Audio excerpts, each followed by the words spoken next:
Welcome to this webinar. And good morning to those of you who are here yet again for the series that we're running here at Cambridge Marketing College, this personal and professional development series. I hope if you've been attending lots of the other sessions that we've had on this fortnightly series, you've been really enjoying it and finding lots of benefit. If you're the first time here, this is a series that we are running of some quite, I guess you could call them quite eclectic subjects, where we are covering a whole host of things that are, currently very much in vogue and really important to developing your marketing and professional career more broadly. I know for a fact, with all the feedback that we're getting, that we have a lot of marketers on these sessions, but also people from other disciplines who I'm guessing are quite curious about what we marketers do. So welcome back if this is not your first time, and it's great to see you if this is the first session that you've been involved in. Now, what's been going on? Well, we've been covering a host of topics from communication and presentation skills. We've looked at things like negotiation and persuasion. I'm just checking the list here. Thought leadership, that was a really interesting one and certainly a pet topic of mine. Networking and professionalism in marketing. And coming out of the back end of the professionalism in marketing that we covered a couple of weeks ago were a number of topics which have really led us into the session here today. The topic in question here is agility, flexibility, and creativity. And I've got a lot of ideas and thinking to share with you as we go through this session. And this one will be followed up on the 1st of October by something that we're calling commercial thinking. As you'll see when we get to the end of this one, I'm thinking actually of changing the title of that to commercial feeling. And you'll probably see the gist of why I'm possibly thinking that might be more appropriate as we get to the end of this particular session. And then as we go deeper into the autumn or the fall, if you're watching from elsewhere in the world, we call it the autumn here in the UK, we are going to be covering topics such as emotional intelligence and empathy. It's all very well having the technical skills, but if you're not able to relate fully and really understand the people you're trying to communicate with, it's going to be a tough ask and a tough challenge for you. So we're going to get some deeper into some more psychological processes of personal and professional development. For me, it's a really exciting and interesting series, this one, because we're taking all sorts of different perspectives, bringing in all sorts of different thinking from different areas of the world and of business, and trying to sort of meld these together in this great big melting pot of ideas, which hopefully you're finding really, really useful. As always, I will present some ideas and some topics here over the next half an hour to 40 minutes or so. And then Lauren will be hosting the chat that we have. So if you have any questions, any burning thoughts, or if you disagree with anything that I'm going to be talking about as we go through this, and please feel free to disagree. I'm not here to say there is only one size fits all.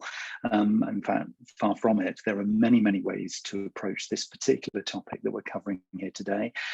So if you have anything you'd like to either ask or cover, feel free to use the chat facility, and I'd be very happy to answer with my perspective on things, and or maybe come back to you if there's a question that I'm not able to cover in this session. So yeah, feel free to use the chat button on the menu structure here on Zoom as we go through this particular session.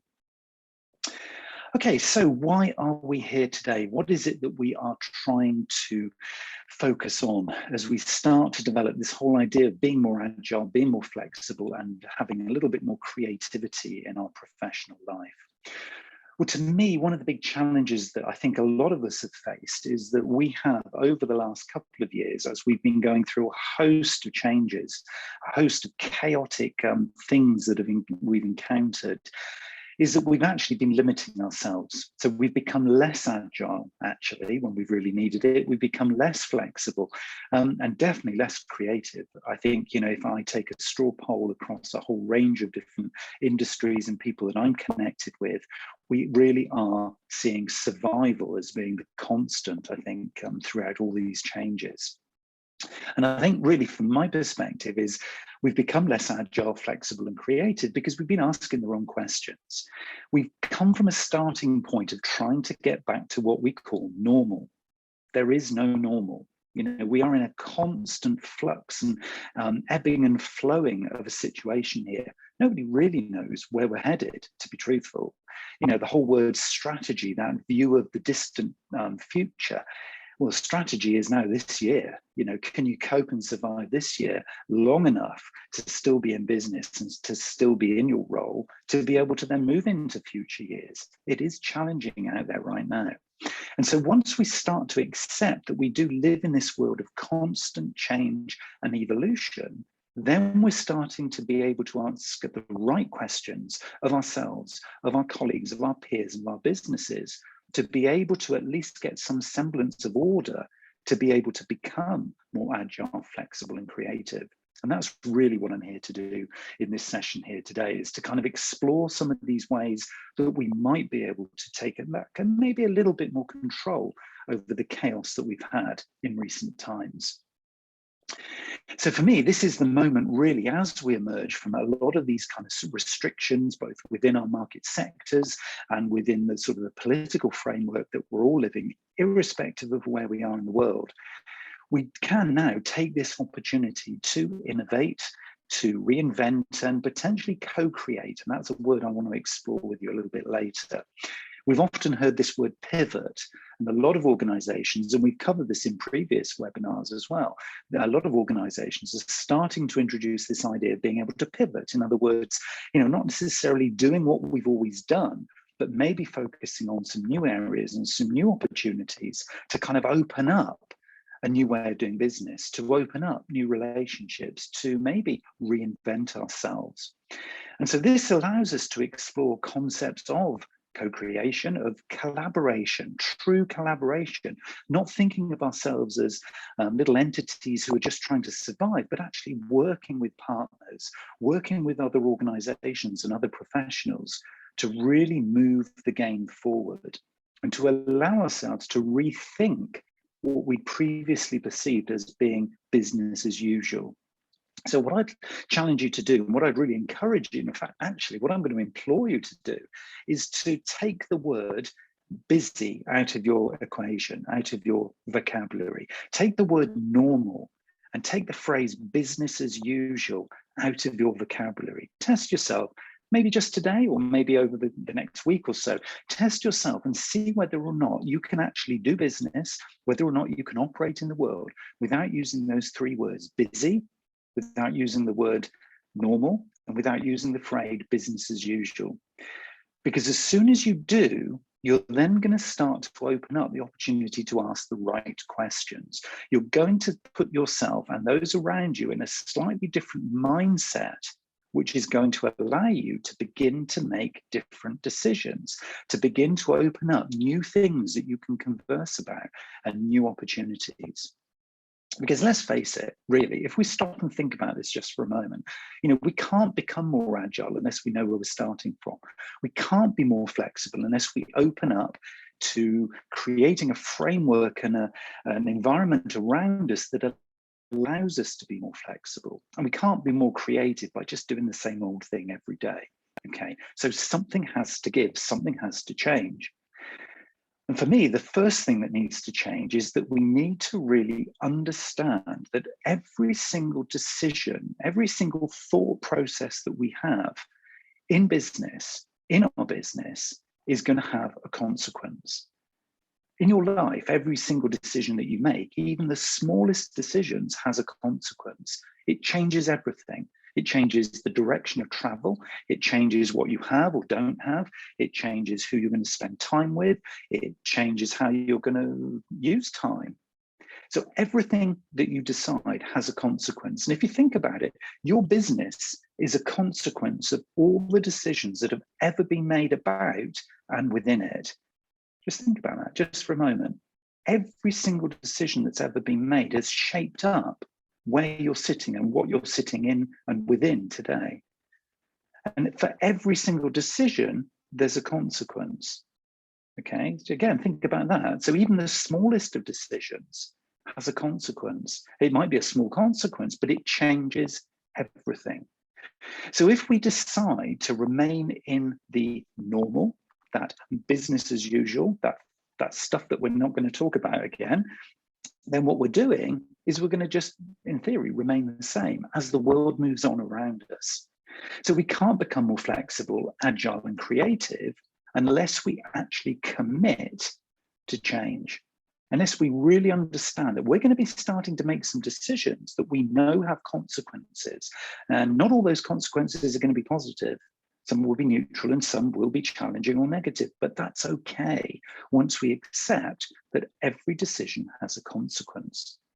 Because if we then decide, okay, we're going to make some decisions going forward here that will make us more agile, flexible, and creative, and those things will have a consequence on our organization, we're starting to take accountability and responsibility for everything we think about professionally and personally within our work. And of course, this does have a spin-off benefit, I would say, in your personal life as well. But for today, we're just going to really focus on your professional life. So this is all about starting from a point of a little bit of control. But it isn't all about you, but it kind of is all about you. And I'll come on to kind of how we can balance that as we go through this. Now, let's kind of get some reality in here. You know, I'm a positive person, and I'm sure a lot of you listening to this are also positive people. But let's face it, humans, and again, according to the psychologist and author Robert Holden, who has done a lot of research, a lot of writing, a lot of thinking about this, humans naturally have what is called a negativity bias. So you might have a desire to be more agile, flexible, and creative, and come up with amazing new ideas and innovate and pivot and, you know, open up opportunities for your business. But actually, innately, you, even if you're a positive person, have a negativity bias. Now, what that means is you are going to, because of fear, because of protecting yourself against risk, you are going to be restricting and holding yourself back. It's what we do as human beings. It's how we are programmed, okay? So the starting point, and this is the very, very, very baseline starting point for agility, flexibility, and creativity, is to admit, I am lost, I need help, because that empties your ego.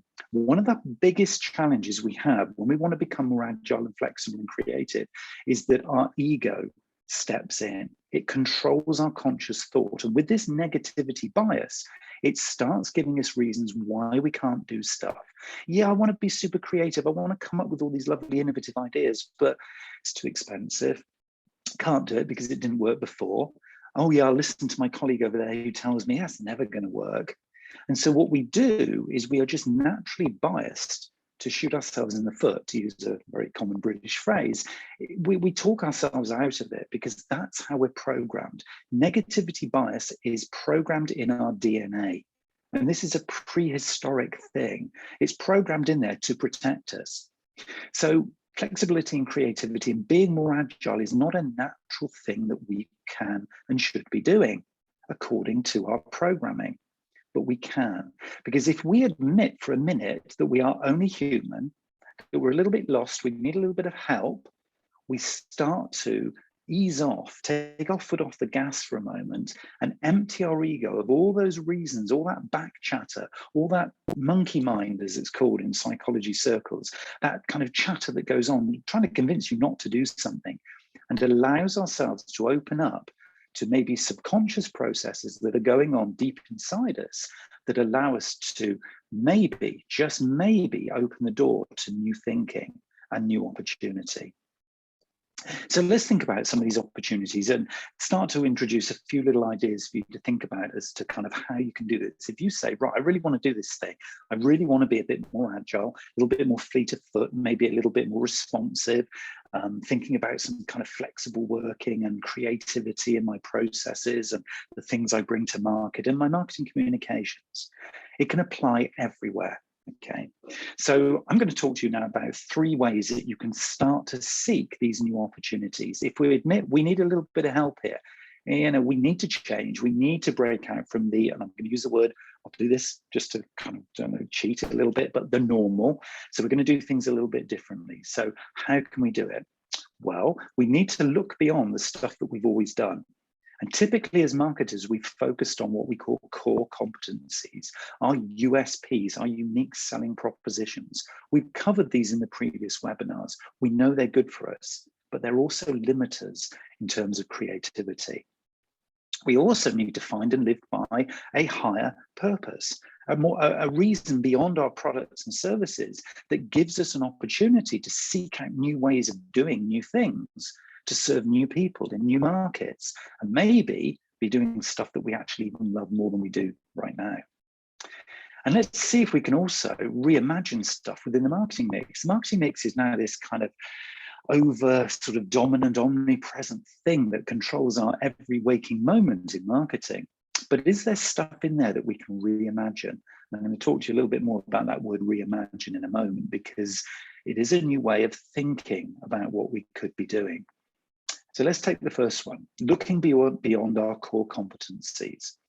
So those core competencies are USPs, unique selling propositions, what we do differently and better than everybody else. And you can do this personally. There's, some unique core competencies that you have as an individual that those around you don't share. You're going to be offering those up to the world because they're the things that differentiate you from the others, and you can add some really, really strong value. But for you and for you as a business, what other things are you capable of doing? Not necessarily things that you're better than the rest at doing, but what other things are you capable of doing? Within those capabilities, are there some opportunities now in this new, ever-changing, constantly evolving world that suddenly, if you were to devote the time to them, might open up opportunities to spend a little bit more time with them to turn them into competencies? In other words, take things that you can do and actually see whether or not, if you were to grow, learn more, do a deeper dive into them, could you reinvent some of those as something that would add some really pure value to the world around you? Once you start listing these out, and I mean, really, really do list them out, get the Post-it notes out, get the flip charts out, and just brain dump all these ideas out. What are things that you could do? Don't be limited.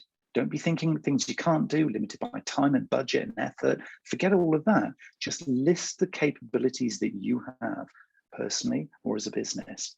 And then apply the must, should, could filter. In other words, put each and every one into a pot. The must, explore further pot. The should, explore further pot. And the could, explore further pot. Those in the must pot are the ones you're going to focus on, because those are the ones that you must pay a little bit more attention to.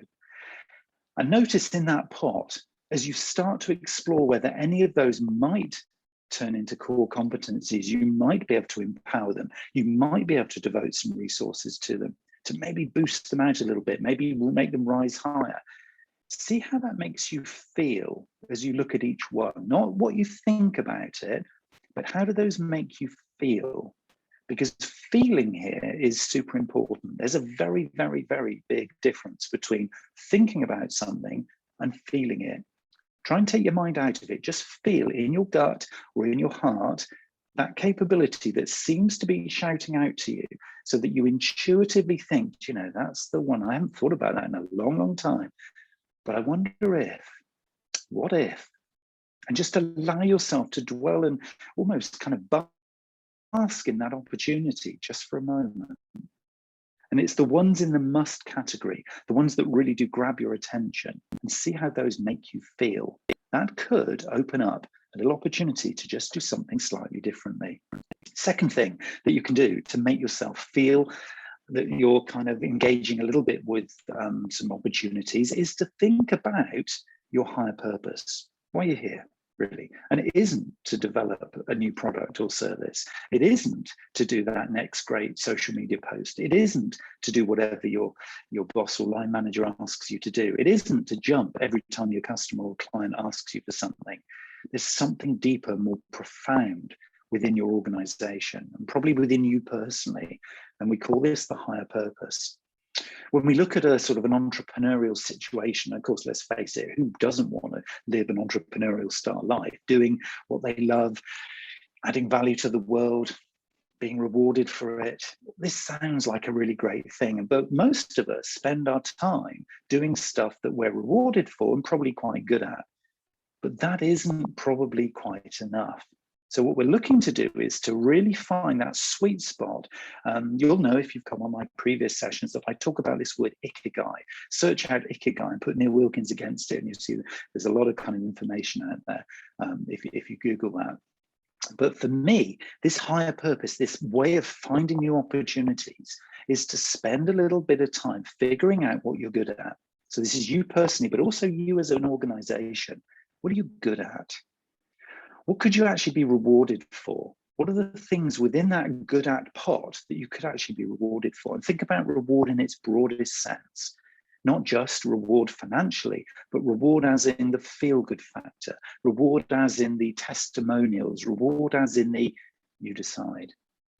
Also, what are the things in there that the world needs? So what are you good at that you can be rewarded for, that the world actually needs and would value? And when I say the world, it's the world rather around you, okay? The world that you can touch, the world that you can connect with. And it might be a new world. There might be a new sector or a new country or a new territory that you need to go to here to satisfy this value. But go and have a little play, see where this takes you. And of course, out of all of the things that come out, and these are the ones that are going to be in that must category, is which ones there also you tick the box of you'd love to do, you'd love to be part of, you'd love, not like. Facebook has created like as being the new neutral. We know that. It's not enough. We want to love. So which are the things that make you really lift and you get a real feeling of almost empowerment and excitement? Somebody talked to me the other day and said, you know, these are the things that make my eyes sparkle. And I thought, oh, that's nice. This is what we're after here. This is where flexibility and creativity truly come from. What are the things here that you love that also make your eyes sparkle? Because that's loving, but at the next level up. So this is what we're trying to do. And your higher purpose is that very thing. It's that entity, that thing in the middle that's going to drive your every waking moment. It's right at the start.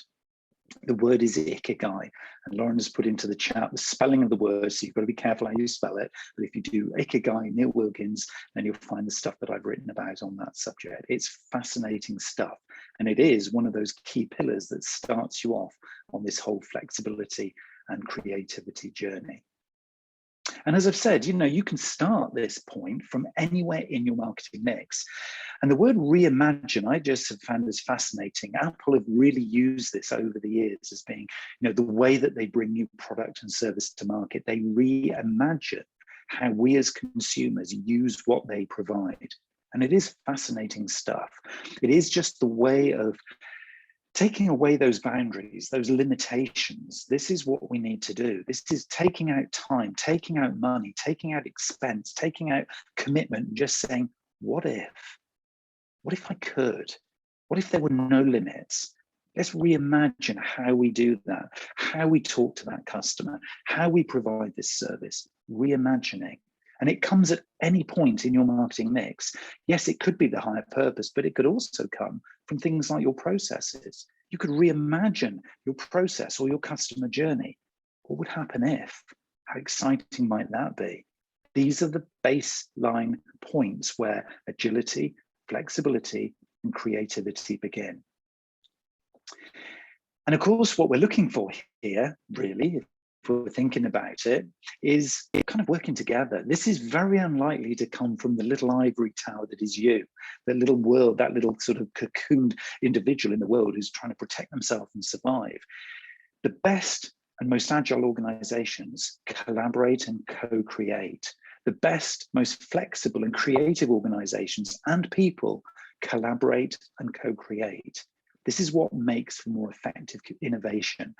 Whilst I've said right at the start here that it starts with you, the accountability and responsibility for agility, flexibility, and creativity is starting with you. And it doesn't matter whether you're not the leader in the organization. You could be the most junior person in the organization. It still starts with you. Because if you don't start this, maybe nobody else is going to. And of course, what a shame that would be. So take this ownership and responsibility, because just a little micro change in what you do will, I promise you, have a knock-on effect to everybody around you. People will start to get more impassioned. They'll start to get more engaged. And then exciting, innovative things begin to happen. And they happen around these two words, which I want to explore now: collaboration and co-creation. So collaboration is clearly working with named and defined suitable others. And co-creation is actually creating stuff together and releasing. And again, this is where you've got to take your ego out of it. This is not all about you. It's significantly about you, but it's not all about you. And most businesses that I've encountered have a real problem with this, because they've been trained over the years to have a super ego, to feel that they're really important and really valuable to the world. Co-creation comes when you take your foot off the gas of that ego and say, hey, we're just part of a bigger machine. We're just part of an ecosystem. I've used the word just there quite guidedly because you're still important, but you are just part of a collaborative ecosystem. Once you do that, then it will amaze you how many people then will kind of rise up and say, we'd like to work with you. Can we have a meeting? Can we do a Zoom call? Can we start to explore some ideas? If you're sat there thinking that you are valuable to the world, but you're not doing anything about it, then I can tell you you're not. But if you start to then open the doors and say, we want to actually co-create, we want to work with like-minded others to see if we can actually adapt and change something and actually have a really clear focus on improvement, maybe all working to a higher purpose. And it could be sustainability and green stuff and all that lovely stuff that we're all talking about right now. But it might be something very, very local. But co-creation really, I think, for most organizations and individuals, comes from a true, authentic, and open collaboration. So we've got to open the doors up here. This is where it begins. So true collaboration, and here's just a nice set of definitions from it, comes from openness and transparency. So first of all, we've got to step out of ourselves. We've got to stop thinking that we are just the best thing ever, okay? We've got to humble up, really. This is where collaboration comes from. We've got to stop judging, okay? Every idea is a potential success. Okay, stop knocking good ideas down. Stop knocking bad ideas down, because from every bad idea comes an opportunity, and I'll tell you how you do that in a moment. We need to create an idea sharing culture, because from within an idea, that idea came from the sum of other parts that came from somewhere else. And maybe just one of those little parts in what could seemingly be a bit of a crazy idea, maybe one little part that went into that idea is your next big win. So there is no such thing as a bad idea. So let's start to create cultures and teams and ways of working that celebrate new ideas. Let's encourage collaboration across departments. If you work in a silo and you are in an organization where everybody kind of folds their arms and says, I'm not going to deal with you because, one, I don't really trust you. Two, well, it's not my responsibility. It's not my job. You need to get out. You need to get to somewhere where cross-department, cross-team collaboration is the norm. It's a really, really powerful way of becoming more agile and creative, and we'll see that a little bit later. We need to also be encouraging to lead from the top down. I've got a simple single tool. If you are in a management role, okay, so I'm talking to the leaders here now. So for those of you in a leadership role, you're working from the wrong perspective, okay? This is not top down. This is not about delegation. This is not about you own the narrative and you're going to disseminate it. Those days are gone, okay? That was the old model of successful collaboration, flexibility, and creativity. You now as a leader work below your team and your staff, those people who are customer facing and really kind of know what's going on, and you should be supporting them. So flip that business structure on its head. You as a leader are sitting beneath your team and you're supporting those above you to do this stuff, okay? So again, get the ego out of the way, things and magic start to happen. Offer positivity and rewards. Anybody who comes up with a good idea, get them a reward. This is so important. Incentivize positivity, incentivize idea generation, and have the right technologies in place. It doesn't have to cost a lot. There are simple collaboration tools. We're all using them, and anything from, a private Facebook group to Slack to a WhatsApp channel. We can just use these simple technologies for free to truly collaborate. So why aren't we doing it? Because we use that banned word. Remember that word, busy? As soon as you take that word out of the mix, you've got time for this. It's all about prioritizing this as an investment in your business. So once we're beginning to collaborate, once we're starting to get that communication going, what happens next? Well, then we can focus on this word co-creation. Okay, so the most agile, flexible, and creative organizations and people begin from a point where they seek joint ownership of ideas. No one person takes the credit for an idea in a co-created environment. This is where the real fun begins, okay? This is the key. If there's one thing you're going to take away from this webinar, this potentially is that thing, okay? It's those words, joint ownership. Everybody has to feel part of the debate. Everyone has to feel an accountability and a responsibility for what came out and what's going to happen next. And joint ownership, and this is not about the company owner owns the IP. This is not about nobody junior can't figure out how to work this thing. This is everybody involved jointly owns the idea. And then the magic happens, because you will find that innovation is just propelled, as if by magic across the organization. The culture changes as soon as you allow joint ownership. So try it, do it at a little local level, see whether you can actually give people credit. That's the starting point, credit for these new ideas and these innovations, and for spending maybe a lunchtime together. And it can even be on Zoom, not all of us are back in the office right now. So figure out ways of having these conversations to come up with some ideas and some innovation to maybe solve a problem or a challenge, and make sure that everybody has the ownership of the ideas that come out. Even the person who came up with the original idea has to share and disseminate that ownership, because that is the key to co-creation. And that's really the key to keeping the momentum of this thing going.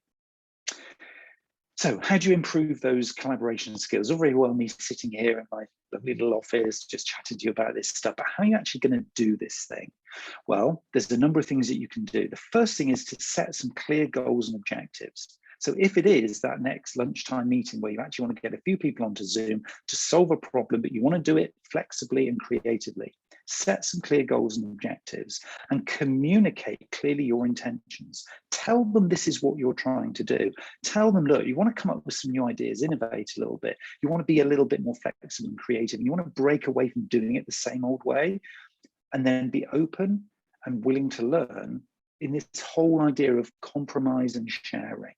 Okay, make sure that nobody is feeling that they're going to be blamed or that they're going to be sort of shot down if they come up with that crazy idea. We talked about that. So be really open-minded.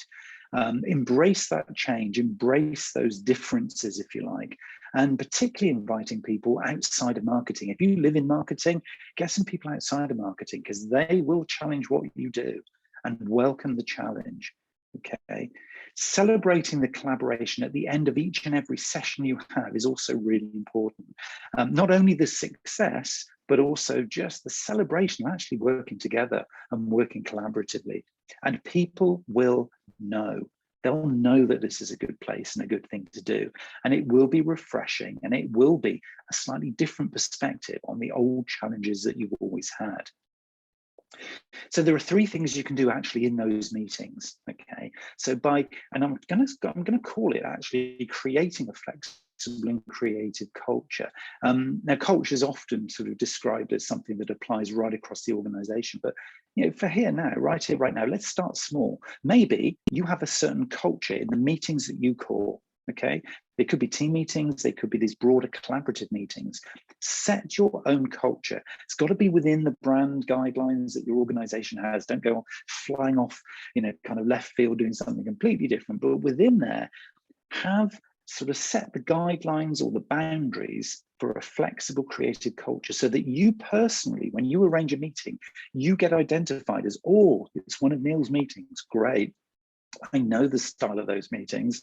I'm ready to enjoy this. So how do you do that? Well, you ask rhetorical questions, questions that are thought-provoking, but that don't necessarily provoke an answer. Okay, they don't necessarily seek an answer there in the moment, but they get people thinking. So rhetorical questions will be something I'll explore in 2 webinars' time when we look at empathy, because empathy is really one of those really sort of key things in terms of understanding the perspective of the other And rhetorical questions can really kind of get you connected on a like-for-like basis. So look up rhetorical questions if you don't know what those are now in the meantime, because asking rhetorical questions, those questions that don't need an immediate answer, can often be a great thought-provoking way of creating this kind of really creative sort of thought-inspiring culture within the meetings that you're holding. Create multidisciplinary co-working. In other words, as you come out of these meetings, or I mean, ideally, if you can, and I've seen so many great examples of organizations who have co-working spaces. They don't have the marketing team sits there, the finance team sits there, HR sits downstairs, management sits upstairs. It's co-working, multidisciplinary people working in a shared space. And of course, now a lot of us are working digitally. There is no reason why you cannot co-create and co-work. I've seen organizations even have Zoom calls where people are just getting on with their day job, but they've got their team and co-workers actually on screen at the same time. So they feel connected. This is how to create this creative culture. And also, and I've just touched on this a few moments ago, embracing the what if. Dare to dream was the old phrase, reimagining the whole status quo, the whole normal, that word that we're not allowed to use, and asking yourself, and actually putting this into the mix when you've actually got your team together, this co-working, co-collaborative organizational setup, actually embrace the what if. Say, okay, guys, what if we had limitless budget? This idea, this problem, this challenge that we're going to face, what if budget was not an issue?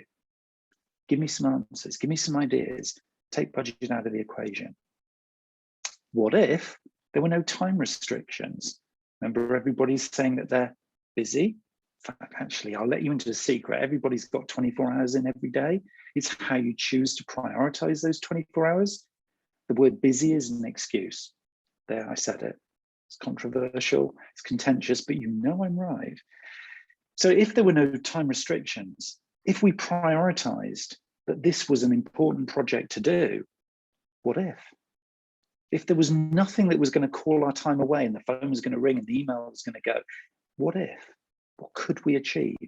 This is how the organizations who reimagine stuff, those who have flexible creative cultures, this is how they operate. This is how they live and breathe. They don't restrict themselves by time. Yes, the idea you come up with might not make it to the management team's table to be, committed to resource, but it was given a chance. If you shoot it down too early in the process by limiting it, oh, we can't do that, we've never done it like that, we haven't got the resource, we haven't got the time to do it, you've had that negative bias come to the forefront. That ego is cut in and you are lost before you start. So I love the what if question. People do challenge me on that one. It's like, yeah, come on, Neil, you can push yourself a little bit harder. Come on, you're consulting with us. Come on, give me some answers. So then I always go back to them. Okay, well, let's take out the limitations. Let's just do the what if. So have a little play with that one. So as much as you are not using the word normal, business as usual, or busy, maybe bring in the what if question, because that could be a real trigger and a real key to changing that culture that you're seeing around you. And also the fourth point, I mean, we've looked at the sort of the big three there, but the fourth one could be actually just doing the inverse of what you've done before. Because typically, if you were going to go into a meeting where you've been given a brief, and the brief is, we need to launch this new product or service, can you just go away and sort it? You're going to say, okay, well, what is the new service? When's it expected? Who are we going to serve? When will they buy it? When's it going to be launched? How about asking the inverse of those questions? Creativity and new ideas don't come from asking the same old questions, but if you ask new questions, maybe the inverse of what? So in other words, well, what isn't the new service? When will it be experienced? Well, when won't it be experienced? When are they going to buy it? Well, when won't they buy it? And see if that opens up some new perspectives, because by turning everything through 180 degrees and looking back in from a different angle, you might be very surprised what you see. There's no point in asking the same questions and expecting a different answer. But if you turn those questions on their head, the likelihood is you probably won't get a different exciting opportunity from each question, but maybe just one will be that trigger. to change everything. So this is all about kind of being a little bit more flexible, being a little bit more creative, but also it makes you more agile. It gives you the opportunity to make choices. Deepak Chopra, one of the great sort of holistic and philosophical thinkers, says that you and I are essentially infinite choice makers. In every moment of our existence, we're in that field of all possibilities where we have access to an infinity of choices.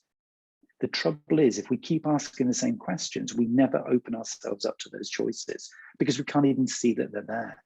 So we've got to turn stuff around. So I would recommend you never use those 3 languages again that I talked about, but that you actually start to think about asking the opposite question to the question that you would normally ask. Test it, because it will give you a very, very different perspective. And it is about a different mind shift. It is about a different kind of mindset. McKinsey Consultancy have done a lot of work on this, and it's a really interesting one. And it is about kind of how you position the people around you to do this. Okay, so again, talking to the leaders here, people need to be directed and managed, otherwise they won't know what to do and they'll look out for themselves. There will be chaos, is the old business paradigm if you don't lead them. New business paradigm says, and this is how to create this kind of agile, flexible culture, it says that when given clear responsibility and authority, in other words, putting the onus on them, people will be highly engaged and inspired, and they'll take care of each other, collaborate and co-create, and they'll figure out ingenious solutions, innovation, and will deliver exceptional results. And why? Because they care. So this isn't just me saying that this stuff works. This is, big global consultancies who have done years and years of research. And it's all based around an organization being seen as a living organism, a living, breathing thing. It's a collaborative environment, not a structure like a machine. There are many, many models. You can search the McKinsey Agile Business Model to find out more detail on this if you want to try this with your team, or if you're in a leadership role within your organization. It's really important. You cannot deliver all the things that we're talking about here by doing it in the same way and having the same processes and the same approach. You've got to change those bits first before the magic begins. So Agile business focuses on people as a living organism and as an entity of an environment of people interacting and collaborating, not on the structure itself. And of course, that is where the co-working really begins to score dividends for you. And of course, as we talk about this kind of business model in terms of people, it does apply right across the organization. You can do this, obviously, with people. You can restructure. You can set up these new style business meetings, these new kind of idea and opportunity generating Zoom calls and whatever else you want to be doing there from a people perspective. But it also requires you to revisit your strategy, your goals, your targets. It inquires of your leadership as to actually whether they are supporting, as we say, from below or from above, and are there opportunities to be made there. And it also, as we said a little bit earlier, requires you to look at your processes. You need to create the time and the space for doing this stuff. If you think you're just going to sort of squeeze it into a busy, remember I use the word again, you're not allowed to after this call, busy day, then it isn't going to happen. This is about an investment where you see that moment, you see that opportunity for doing something just slightly differently. And you have this little sense inside you that you think, if we were to explore this, there just might be something different. And an agile business, those businesses, and if you work in one, and I know probably one or two of you actually here probably do, you will know the benefit. Where you're working very, very flexibly, you have an opportunity here to do what are called sprints. Some organizations who have got very well established agile business principles, they do sprints. So in other words, everybody combines together just for a moment to see if there's an opportunity. And then if it does, it flies, they sprint at it. So they don't try and weigh it down with heavyweight process. They just make it happen. That is the definition really of an agile business. So building a culture around this whole idea of creative innovation and agility means that we need to bust through those original barriers that block innovation. So I would implore you to try here and kind of redefine how you generate new ideas, how you approach your team meetings, how you position your leadership versus the teams around you, how you think about that word innovation in itself, and start to ask those questions from an opposite perspective. It's not just me saying it. This is Harvard saying it. That was McKinsey saying it. There are so many practitioners of this and organizations who make great gains in doing this. But ultimately, doing this company-wide requires a different role of leadership. HBR, Harvard Business Review, say that at nimble organizations, those that are truly agile, leadership is flipped upside down, and the job of the leader is to serve the people who are close to the market. But you can do this individually. Even in a very junior role, you can introduce this idea and do the what if. You can do it at your next team meeting or the next meeting you have with your line manager. Just introduce this idea and say, look, we've heard there might be some opportunities actually within the business that we're not tapping into. And I've got some ideas and some tools. I heard these on a webinar once. And actually, could we just have a little game? Could we play? Could we have a Zoom call? Could we get a few people together and explore some of these ideas? Could we do the what if and just see what happens? And if leadership says, okay, you can have an hour to do that, you've at least made those initial gains and you've started the whole process of becoming more agile and flexible and creative. And remember, everything does begin with you. Yes, if you're not in a leadership role, it's going to take time. But if you don't make a start, it might never begin in your organization. And remember that feeling your way through this stuff, feeling your way through flexibility and creativity and becoming more agile is so much more than thinking from the mind. You'll know when this feels right. You'll know when you're working from the heart. And when you start to introduce some of these ideas into the business, it can still be commercial. There's quite a few people, and I'm sure some of you will be listening to this and thinking, hold on, we're in a really serious business here. We've got to think from the mind. We can't be doing all this woolly heart stuff. Well, trust me, that is where the magic happens. And I've seen this over decades of working with some very serious businesses in maybe law firms and manufacturing, where they traditionally would be very serious and very principally driven by old school paradigms and processes. The instant they become more feeling and operating intuitively from the heart, their commercials, their numbers go through the roof. This is the new way of doing business. This is the new way to become agile, flexible, and creative. Take out that language that we said we'd never cover again. Open up the opportunity to innovate and be flexible by asking those questions from a different perspective and explore the what if. Don't limit yourself from doing the things in the way that you've always done them, because that in itself is going to be a limit to how you're going to progress, both professionally and also personally.